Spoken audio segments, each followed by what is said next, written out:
Good morning, folks. This is Deb. I'm going to be heading off to work soon, but I want to talk to you about where we are at right now. This country is in such a heinous condition right now.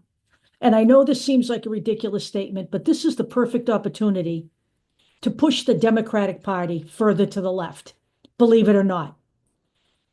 It is at times like these that we should be pushing for progressives and progressive movements as opposed to backing down.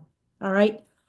But we've got to be smart about it as well. So let me tell you what spurred the video.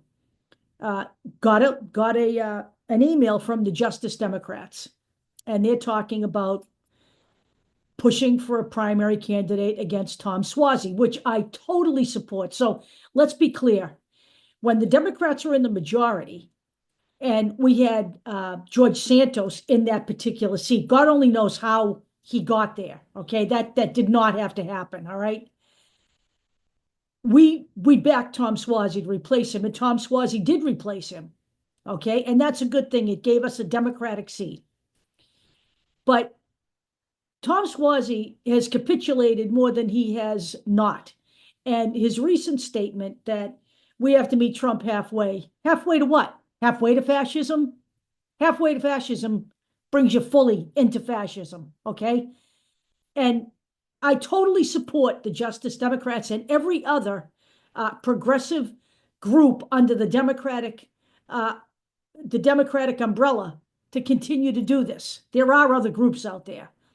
There is also the Working Families Party, which supports Democrats, but which pushes for progressive candidates on a primary level.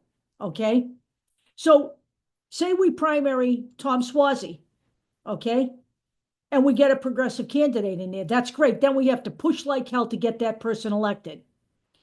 But we have got to be smart about this, folks, because if you have not been paying attention to the last month, which is the first month in this fascist regime we live under, you will understand how critical it is that we not lose the midterms in 2026. In fact, we have 3 seats that are going to be voted on in 2025.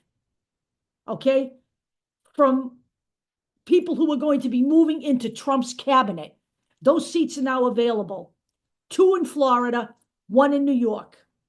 Right? We are down now by maybe 3 people in the House. We can start making some headway right now. We don't have to wait till 2026. But here's what I mean about being smart. If you have been watching the progression from the 90s to where we are today, what you know is this. When the Republicans have disappointed the far right did not disengage from the process like the left did. Okay? The left tends to do that. They tend to disengage and, quote, punish the party by voting for the other side or by not voting at all. What the right should be teaching us, and when people talk about taking a page out of the right-wing playbook, this is what we're talking about. You don't give up. It is our job to drive the ship. I'm wondering how many of you actually called your senators and congressmen when we were in the majority, because I did all the time. You don't just call them. I know we're calling now. We're in desperate shape right now. But the difference between the right and the left is they kept pushing and pushing and pushing. And now we have a fascist party on the other side of the aisle. The people who support the Democrats and who are Democratic leaning need to continue to push the party even when times are good. But especially now when times are not so good. You keep pushing, you don't disengage, you don't stop, you don't get tired, you don't get disgusted, you don't decide not to participate in the democratic process. You keep pushing until you get where you want to get. Does it take time? It sure does, and it takes energy, and it requires you calling them over and over or emailing them. Or you know what? How about making an appointment and going and sitting with your senator or congressperson? They'll do that if you push for that. I've done it. And I intend to do it again. My target right now is going to be Elizabeth Warren. I want to talk to her in person, and I'm going to shoot for that.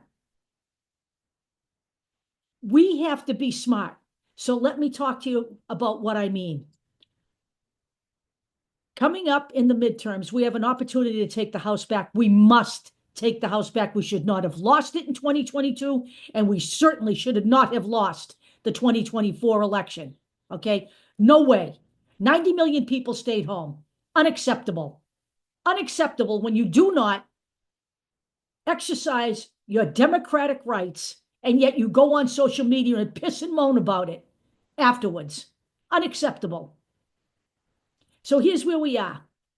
It is critical that we put Democrats into office. And I'm going to remind you of one other thing. There are Senate seats coming up in 2026 as well that we will be talking about. But right now, what I'm saying is this. We push for progressive party candidates, and then we push to get them elected if they win the primary.